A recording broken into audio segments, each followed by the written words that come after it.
Quiero examinar Mateo 7, 21 al 23 y hablar de cómo jugar a la iglesia, o de cómo la iglesia falsa se incorpora dentro de la iglesia verdadera. No todo el que me dice Señor, Señor, entrará en el reino de los cielos, sino el que hace la voluntad de mi Padre que está en los cielos. Muchos me dirán en aquel día, Señor, Señor, ¿no profetizamos en tu nombre? ¿Y en tu nombre echamos fuera demonios?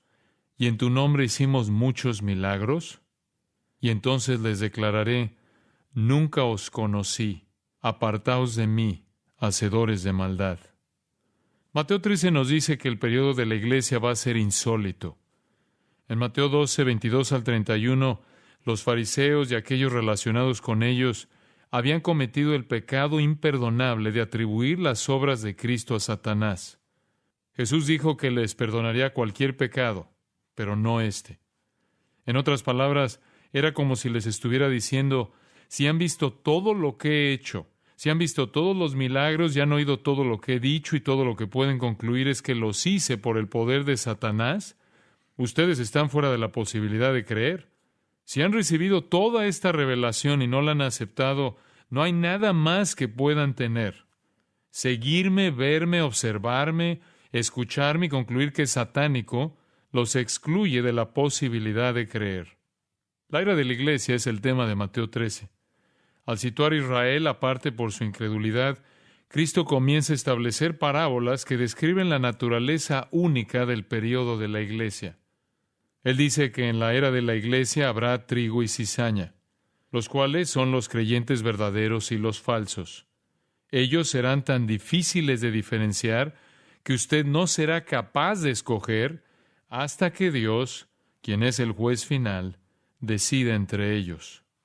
Jesús plantea las diferentes dimensiones de la iglesia. La ilustración de la semilla de mostaza provee la idea de que la iglesia estallará en gran número, pero incluirá el real y el irreal. Esto es, creyentes verdaderos y creyentes falsos. La era de la iglesia será un tiempo verdaderamente insólito, y en realidad lo es ahora. Bajo el nombre de iglesia, hoy tenemos todo tipo de surtido.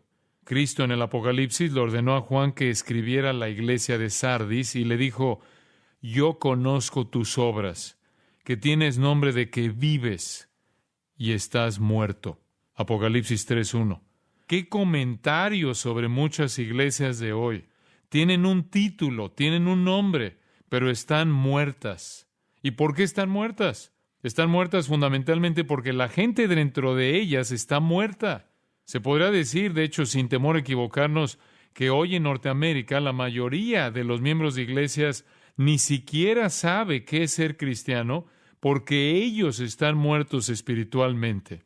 Pablo lo dijo allá en Efesios 2, versículo 1, estabais muertos en vuestros delitos y pecados. Por lo tanto, personas muertas han de constituir iglesias muertas. La iglesia hoy no sufre o muere a causa de los ataques desde fuera. Satanás no necesita perder el tiempo en ellos, ya las personas están muertas dentro de ella. Por otra parte, una iglesia viva, una iglesia que conoce a Jesucristo y proclama su evangelio, siempre va a estar padeciendo ataques porque tal tipo de iglesia será la conciencia de la comunidad. Jesús lo dijo en Lucas 6:26, ¡ay de vosotros cuando todos los hombres hablen bien de vosotros! La iglesia siempre debe estar en polos opuestos a los del mundo. La luz y las tinieblas no tienen compañerismo entre sí. ¿Y qué concordia Cristo con Belial? Como nos dice 2 Corintios 6:15. No hay relación. Es muy importante que entendamos esto. Pablo lo explica en 2 Corintios 6:14, donde afirma que el amor de Cristo es un tema básico. La prioridad de la iglesia es ser el recipiente a través del cual Dios está obrando una nueva creación, y esto de muertos espirituales. La iglesia que es verdadera, viva y vital, manifiesta el evangelio a los muertos espirituales, y el evangelio por sí solo les puede dar vida. Esta es la misión de la iglesia. No hay manera bíblica de que la iglesia pueda cortejar al mundo. La iglesia ha de ser la conciencia del mundo. la iglesia debe estar también definida en el cumplimiento de su rol, de manera que llegue a ser la antagonista del mundo. Para los que están fuera de Jesucristo, la banca de la iglesia ha de ser el asiento menos confortable en el mundo, porque presentamos un evangelio que separa. Porque cuando la iglesia arrulla al mundo, la iglesia muere. La iglesia en Sardis pensaba que estaba viva, pero realmente estaba cortejando al mundo, por tanto, no estaba viva, sino muerta, como lo vimos en Apocalipsis 3:1.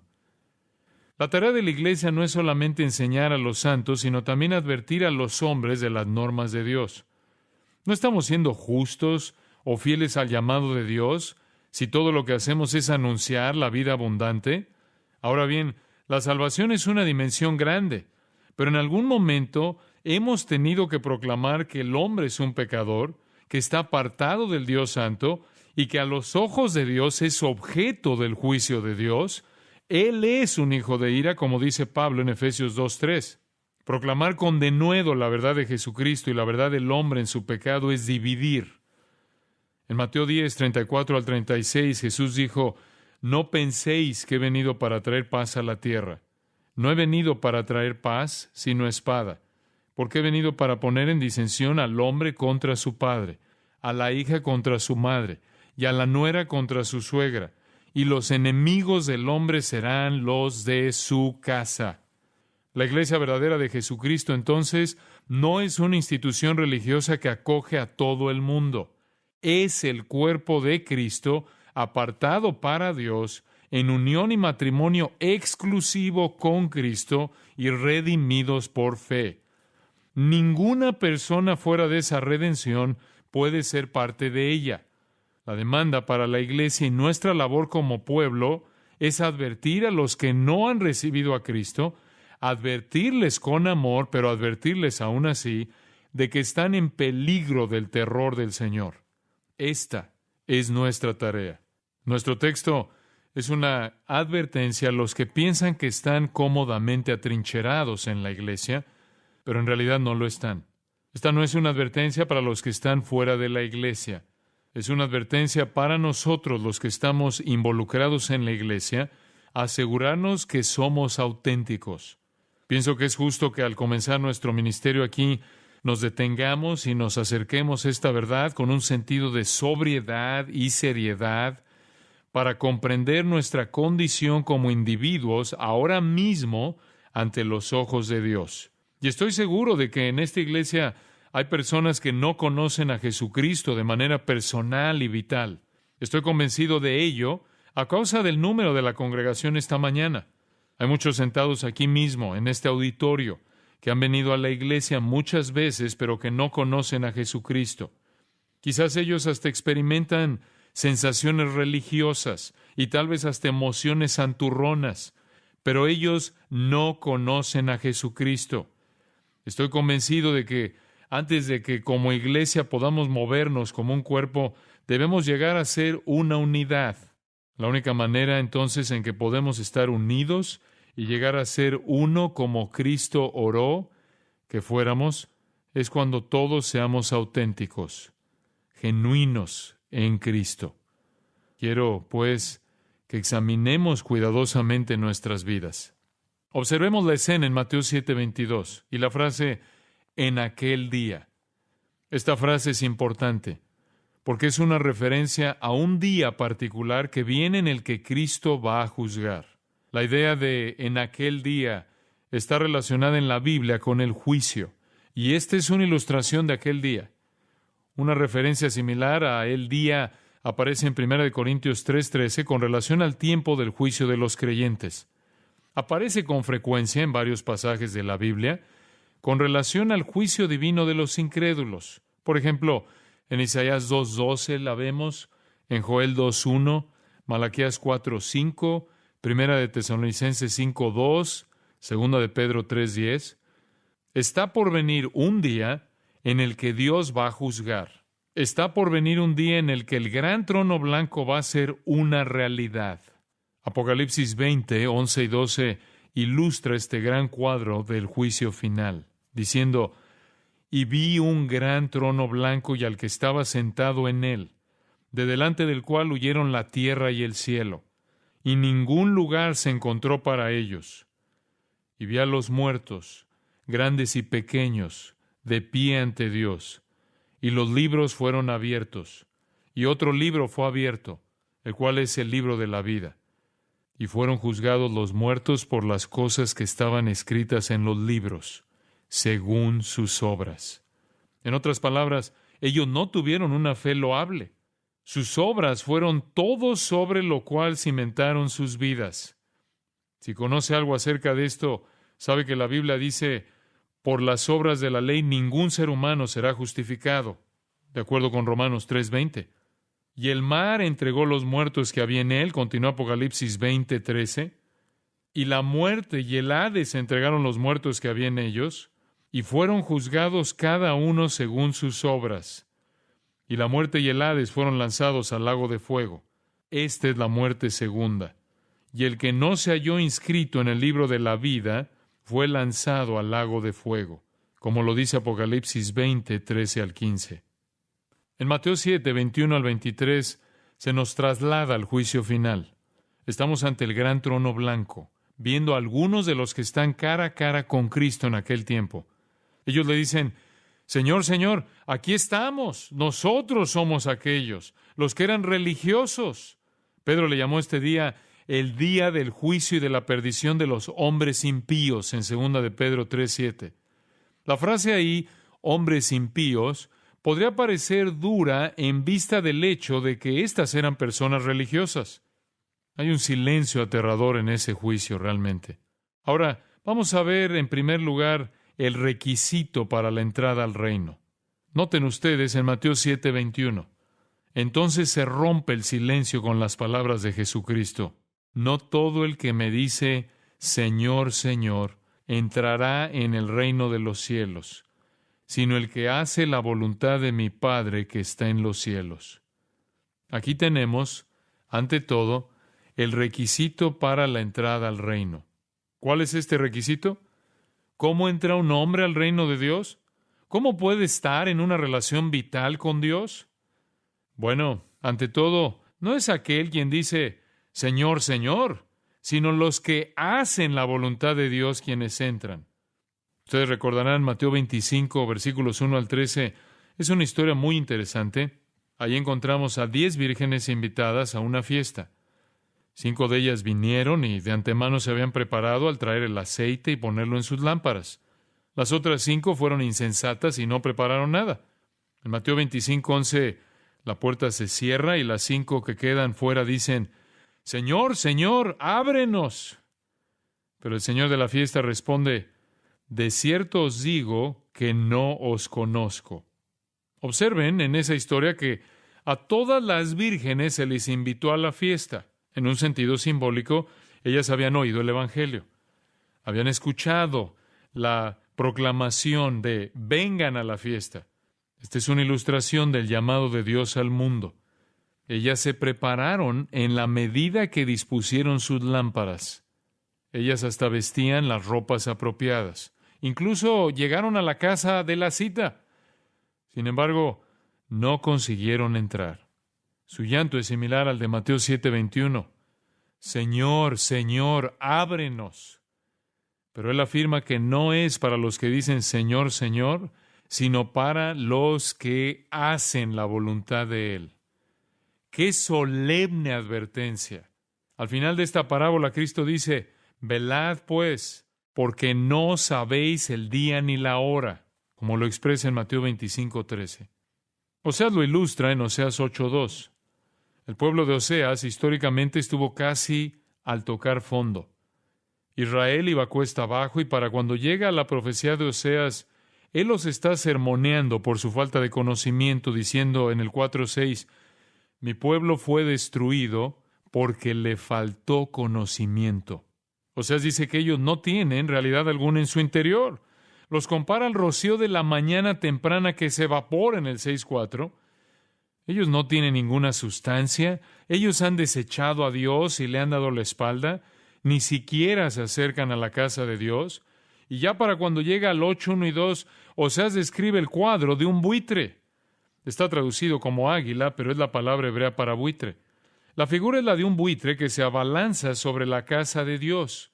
Representa el hecho de que aun con toda la actividad religiosa en Israel, la pura verdad era que el lugar estaba muerto, y es por ello que el buitre se abalanza sobre él. No había nada allí sino un cadáver. Israel abandonó completamente el templo de Dios como el símbolo de su relación con Dios, y en consecuencia enfrentó una tragedia. El cuadro de un buitre que vuela testificando el hecho de que el juicio se acerca.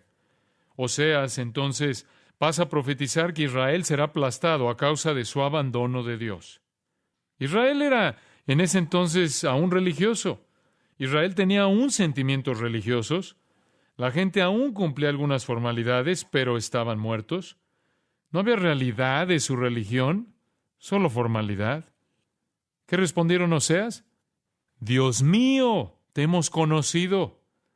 Observen que es de la misma manera que en Mateo 7:21. Señor, Señor, somos nosotros. ¿Qué quieres decir con juzgarnos? Te conocemos, somos nosotros, nuestro Dios. Ellos claman, somos nosotros. ¡Qué tragedia! Dios no los conoce. Esa generación en particular había desechado su relación con Dios como resultado de sus propios deseos. Puede darse cuenta de que no son los que desean entrar en el reino de Dios quienes necesariamente entran, ni siquiera los que piden entrar quienes lo hacen. No es suficiente pedir, no es suficiente desear, solo ser obediente es suficiente. Y Dios ha establecido ciertas reglas para la entrada al reino. Deben obedecerse o no hay entrada. Puede que usted desee entrar a tal grado que viene a la iglesia y se involucra, pero no mucho. A menos que venga por medio de Jesucristo, no puede entrar. Todas sus actividades religiosas y todos sus rituales carecen de sentido. En Hechos 4:12, recordarán que Pedro dijo, y en ningún otro hay salvación, porque no hay otro nombre bajo el cielo dado a los hombres en que podamos ser salvos. No hay otro nombre aparte de Jesucristo. Había un hombre ciego en un puente en Londres, quien estaba leyendo su Biblia en braille. Mientras leía Hechos 4:12, se perdió en el texto con sus dedos. Sin ser consciente, por su ceguera, de cualquiera a su alrededor, continuó pasando sus dedos sobre la misma frase. No hay otro nombre, no hay otro nombre, no hay otro nombre. Un grupo de personas que se había reunido a su alrededor, a medida que trastabillaba sobre las palabras, comenzó a mofarse y burlarse de él mientras palpaba su Biblia. Había otro hombre parado a la orilla del gentío, quien no se burlaba, sino que escuchaba. Aquella noche, aquel hombre se alejó, fue a su casa, cayó sobre sus rodillas e invitó a Cristo a entrar a su vida. Posteriormente, en una reunión, testificó que lo trajo a Jesucristo fue un hombre ciego en un puente que trastabillaba sobre las palabras, no hay otro nombre, no hay otro nombre, no hay otro nombre. Es solo a través de la fe personal en el Señor Jesucristo que usted, yo o cualquiera podrá entrar al reino de Dios. No podemos entrar por medio de nuestra emoción religiosa o de nuestros sentimientos santificados. Solo mediante la sangre preciosa de Jesucristo. La profesión de labios no es válida. Tiene que haber obediencia. Con esta expresión, Señor, Señor, llegamos a la conclusión de que estas personas se sorprenden. En realidad se impactan. ¿Quiere decir que ni siquiera vamos a entrar? Entonces recordemos lo que Jesucristo dice en Lucas 6:46. ¿Por qué me llamáis Señor, Señor, y no hacéis lo que yo digo? El siguiente verso se encuentra sobre una losa antigua en la Catedral de Lübeck, Alemania. Así pues habló Jesús, nuestro Señor, a nosotros. Vosotros me llamáis maestro, mas no me obedecéis. Vosotros me llamáis luz, mas no me veis. Vosotros me llamáis camino, mas no me transitáis. Vosotros me llamáis vida, mas no me deseáis. Vosotros me llamáis sabio, mas no me seguís. Vosotros me llamáis bueno, mas no me amáis. Vosotros me llamáis rico, mas no me pedís. Vosotros me llamáis eterno, mas no me buscáis. Vosotros me llamáis misericordioso, mas no confiáis en mí. Vosotros me llamáis noble, mas no me servís. Vosotros me llamáis poderoso, mas no me honráis. Vosotros me llamáis justo, mas no me teméis. Si os condeno, no me culpéis. Dios ha establecido el requisito para la entrada al reino de los cielos. Esto no tiene nada que ver con un edificio, tiene que ver con Jesucristo. Llamar a Cristo Señor o cualquier otro nombre no es suficiente. Hacer la voluntad de Dios es la solución. Usted pregunta, bueno, ¿cuál es la voluntad de Dios? Pablo le dijo a Timoteo, en 1 Timoteo 2, 3 y 4, la voluntad de Dios es Dios nuestro Salvador, el cual quiere que todos los hombres sean salvos. Esa es la voluntad de Dios. Jesús dijo en Juan 14, 6, yo soy el camino y la verdad y la vida. Nadie viene al Padre sino por mí. Esa es la voluntad de Dios. En Juan 6:40 Cristo dice, y esta es la voluntad del que me ha enviado, que todo aquel que ve al Hijo y cree en Él tenga vida eterna, y yo le resucitaré en el día postrero. Juan 1:12 dice, mas a todos los que le recibieron, a los que creen en su nombre, les dio potestad de ser hechos hijos de Dios. La voluntad de Dios para usted es que reciba a Cristo. Hebreos 11:6 dice, pero sin fe es imposible agradar a Dios. Y esto significa fe en Jesucristo. Usted no entrará al reino por medio de la sinceridad, por medio de la religiosidad, por medio de la reformación, por medio de la benevolencia, por medio del servicio en la iglesia, ni siquiera simplemente por mencionar el nombre de Cristo. Allí se puede llegar solo por medio de la confianza y la fe personal en Cristo. Veamos a continuación el llanto de los que se les niega la entrada al reino. Ahora veamos en el verso 22 el llanto de aquellos a quienes se les niega la entrada. Muchos me dirán en aquel día, Señor, Señor, ¿no profetizamos en tu nombre? ¿Y en tu nombre echamos fuera demonios? ¿Y en tu nombre hicimos muchos milagros? El llanto de estas personas es un arrebato. Cuando Cristo en el juicio dice que no todo el que dice Señor, Señor, es en ese momento, de repente hay un arrebato, hay una súplica desde los corazones de aquellas personas. Ellos lanzan un grito y dicen, pero nosotros hemos hecho todas estas cosas. Muchas personas están yendo al infierno frustradas eternamente porque pensaron que su desempeño religioso era suficiente para salvarlas. De hecho, millones de personas dependen de su moralidad, de sus buenas acciones, de su bautismo, de su condición de miembros de la iglesia, aún de sus sentimientos religiosos. Habrá muchos obreros de iglesias en el infierno, muchos pastores, y es triste decirlo, muchos maestros de las así llamadas escuelas religiosas. Estoy seguro de que muchos de ellos le dirán a Cristo, Cristo, somos nosotros profetizamos en tu nombre. Pero Jesús les arrancará la piel de oveja y se pondrá al descubierto al lobo voraz. Eso es exactamente de lo que Él está hablando en Mateo 7, 15 al 20, donde Él revela a los falsos profetas, los que claman poseer una realidad que no tienen. Lucas 13, 25 al 30, añade un tremendo énfasis a este punto. Ahí el Señor nos dice, después que el padre de familia se haya levantado y cerrado la puerta, y estando fuera, empecéis a llamar a la puerta diciendo, Señor, Señor, ábrenos. Él respondiendo os dirá, ¿no sé de dónde sois?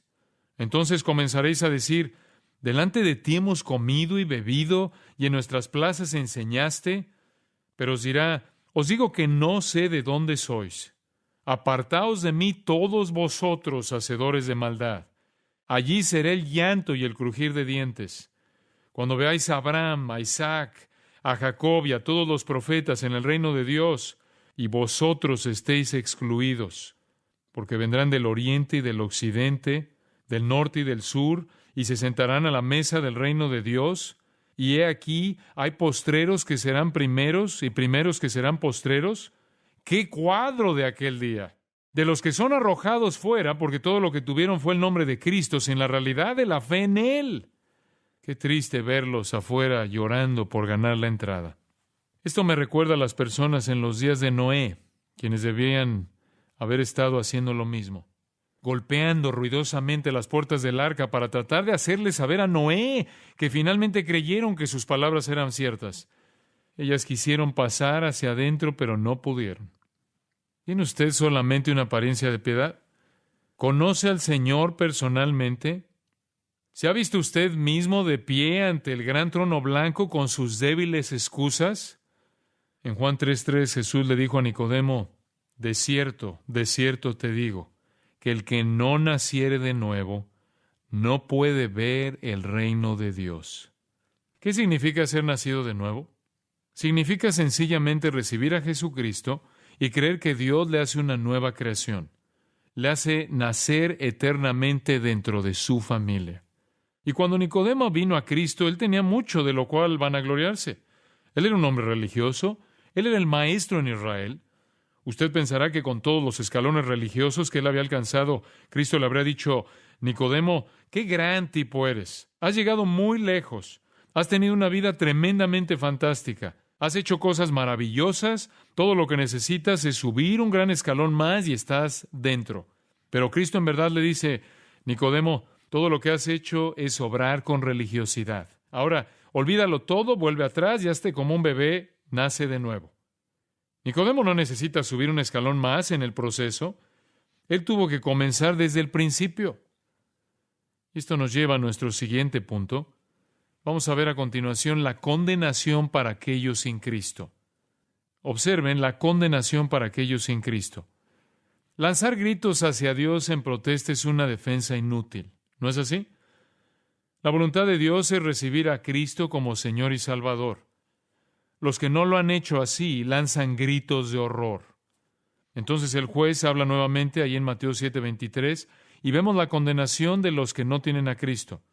Y entonces les declararé, nunca os conocí, apartaos de mí, hacedores de maldad. Observen la palabra declarar. Es una palabra interesante.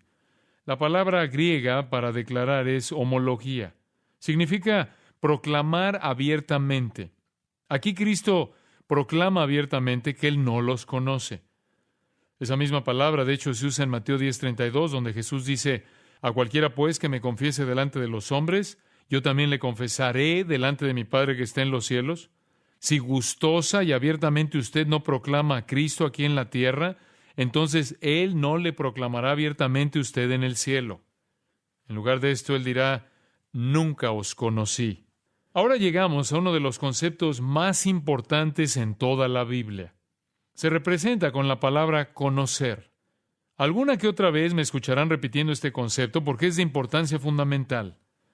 ¿Qué significa para Dios conocer una persona y no conocer a otra? Sabemos que no significa que Él no es consciente de las personas. Sabemos que Él no está diciendo, no sé quién eres. Él sabe quién es cada uno. Él cuenta los cabellos de la cabeza de cada uno. Mateo 10:29-30 nos dice que Él sabe cuando cae un gorrión. Él sabe todo lo que hay para saber. Entonces, ¿qué quiere decir Cristo cuando dice, nunca os conocí? En 2 de Timoteo 2:19 se nos da la clave. Ahí Pablo escribe, conoce el Señor a los que son suyos. ¿Qué significa esto?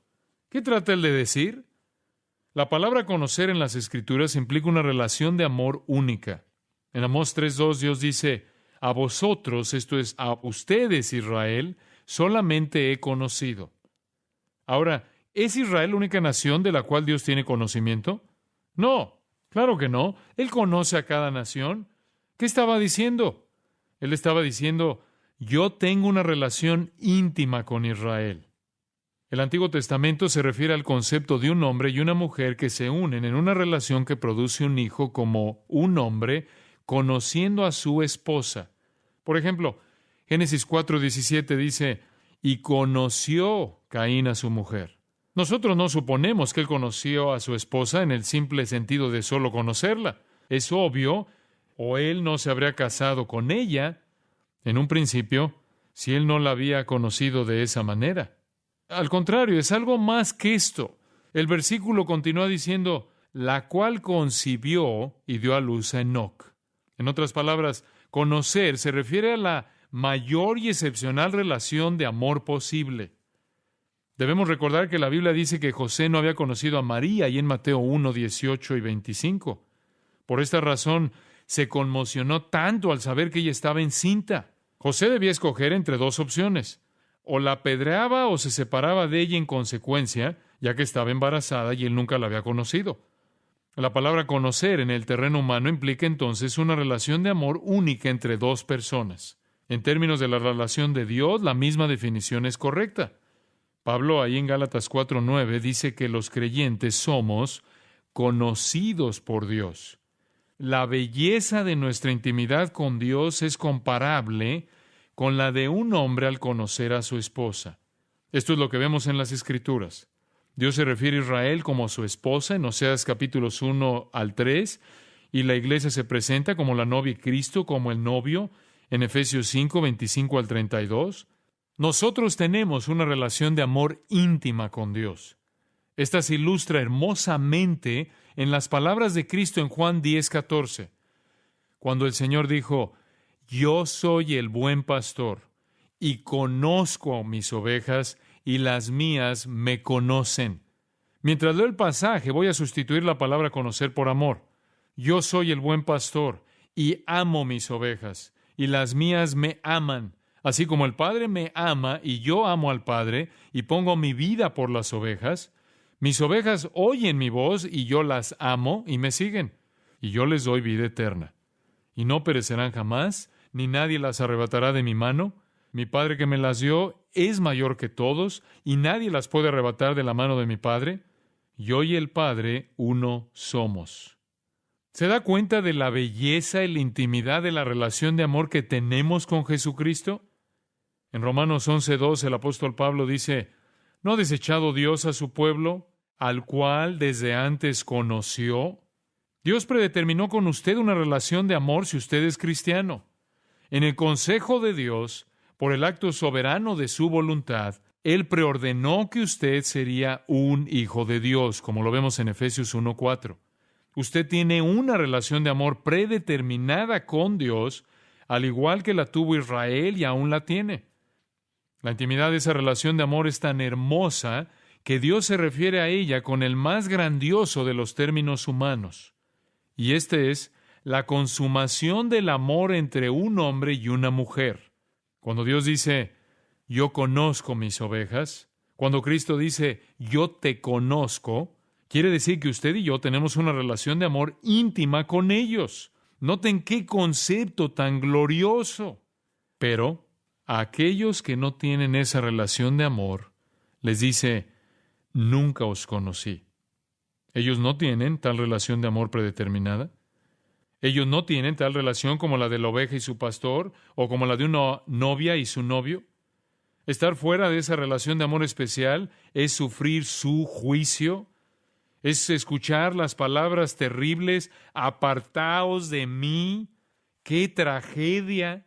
Cristo reitera esas palabras fuertes en el tiempo del juicio en Mateo 25:41, diciendo: entonces dirá también a los de la izquierda: apartaos de mí, malditos, al fuego eterno preparado para el diablo y sus ángeles. Qué pena es que el cuadro final del juicio sea una trágica descripción de tristeza. Los incrédulos de todos los tiempos son llevados ante Dios. Jesucristo reitera la condición para la entrada al reino: hacer la voluntad de Dios. Esa es la condición. Ellos claman, los que quedan apartados, y dicen: pero en tu nombre hemos hecho todas estas obras. Pero el juez habla finalmente y dice: a ustedes los condeno, porque nunca tuvimos una relación de amor. El cristianismo no es una formalidad. El cristianismo no es una religión. Es una relación de amor personal con Jesucristo. ¿Tiene usted esa relación de amor? ¿Conoce a ese Cristo? Termino con esta ilustración. Había un actor en una sala de teatro a quien le pidieron recitar algo para el público. Se levantó y, siendo amable con su público, dijo: recitaré lo que ustedes me pidan. Al principio nadie hizo sugerencia alguna, pero un anciano predicador que por casualidad estaba allí sentado al final de la sala, se levantó y dijo: me gustaría escucharle recitar el Salmo 23. Pues bien, el actor se sorprendió un poco con esto, pero como había manifestado su disposición de recitar lo que le pidieran, aceptó lo que el hombre le sugirió. Casualmente conocía el Salmo, así que dijo que lo recitaría. Repitió el Salmo 23 con perfecta elocuencia. Fue una interpretación magistral. Su dicción fue estupenda. Cuando terminó, toda la audiencia estalló en una ovación espontánea. El actor, imaginando que se desquitaría con el anciano por sugerirle recitar algo de la Biblia, le dijo: «Bueno, señor, ahora me gustaría oírlo usted recitarlo». El anciano no regateó el pedido, sino que por su amor a Cristo se levantó y repitió el Salmo 23. Su voz se quebró, se entrecortó y no fue muy hermosa. La interpretación tampoco fue muy buena. Cuando terminó no hubo aplausos, pero no quedó nadie que no llorara en la sala. El actor, percibiendo su propia emoción, se puso de pie y dijo: «Señoras y señores, yo llegué a sus ojos y oídos. Él llegó a sus corazones». Esta es la diferencia. Yo conozco el Salmo. Él conoce.